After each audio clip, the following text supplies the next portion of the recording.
Well, with behavior-based interview questions, what employers are doing is they're looking at past behavior to get a predictor of future behavior. Let's say they ask, can you give me an example of a time where you took initiative to solve a problem? They want to hear a story about where you took initiative. And you need to organize that using the STAR technique, where you can talk about situation, task, action, and result. What I see a lot of students tend to do is they'll tell us a great story and forget the results. That's like watching a great movie and not seeing the ending of it. Well, the STAR technique helps organize their thoughts. Behavioral interviewing is telling a story. You're telling us a story, you're setting up the situation so we understand exactly what you're doing. You know, you set the frame, you set the picture for us in our minds. The task is, what was the problem, what was the issue, set that piece up. And I want to know what you did, not my manager did this or we did this. I want to hear a lot of what did you specifically do? And the results, how did it end? It's like telling a joke and not giving the punchline if you don't add the results in there. When they get those behavioral questions, take it back to a specific example, explain what they did, set it up, give the details, and include a lot of names, dates, times, numbers, and places. The more details you can give, it really helps the employer understand the depth and breadth of what you accomplished. Oftentimes if a student is giving examples that say, we did this and we did that when they're talking about a committee, I will stop them and say, that's great that your committee did that, but what specifically did you do? And what I find oftentimes that they didn't do anything. You really want to kind of go through your resume, go through even go through the last couple of months of emails that you've had from student organizations, from your work, from different classes, and really get into the detailed, 1 or 2 or 3 detailed stories that you can tell, that you can actually know exactly what happened, exactly what the concept was, who was in the meeting, what the real problems were, what the detailed actions were, and not only what you did, but some of the options that you considered or that group considered before making the final decision, and then details in terms of what the result was.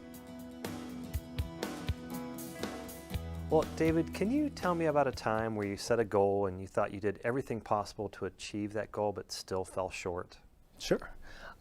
Actually, I had a similar experience to that during my internship during the summer of 2010 with UBS Investment Bank.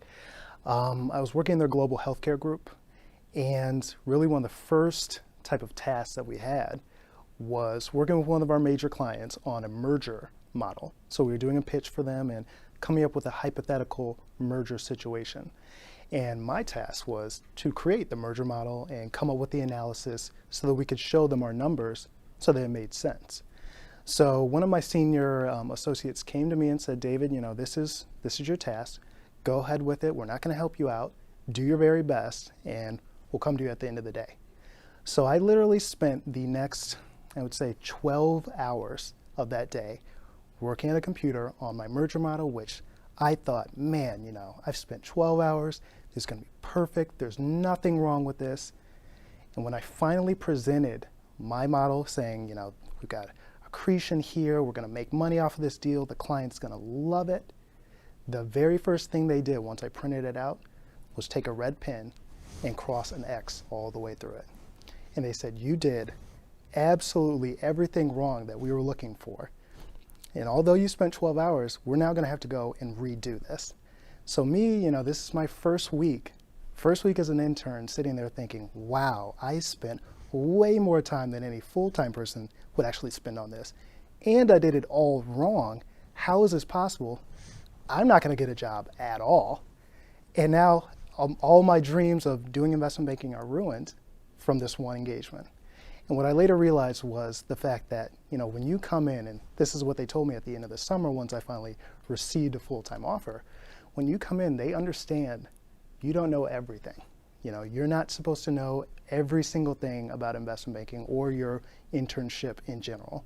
When you come in, they want to see that you are putting forth the full effort, you're going above and beyond, and really trying to do your best in terms of what they show you and what they want you to do. So at the end, that same senior analyst who crossed an X directly through, which I will admit it was incorrect, my work, he later said, David spent half of a day on this model. He didn't give up. He was determined. He was confident in his work and what he thought was right. Even though it ended up being wrong, that same determination was what helped him to really be a perfect candidate for what we're looking for as a full-time analyst. So although I failed, and I definitely did fail, I did my best and I learned from that experience and ultimately got a return offer from UBS.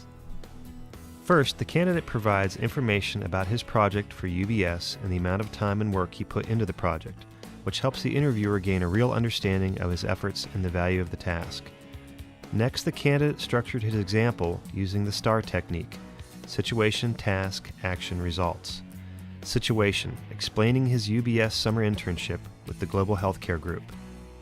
Task, explaining the merger model he was developing for a client to share UBS's financial expectations for the merger.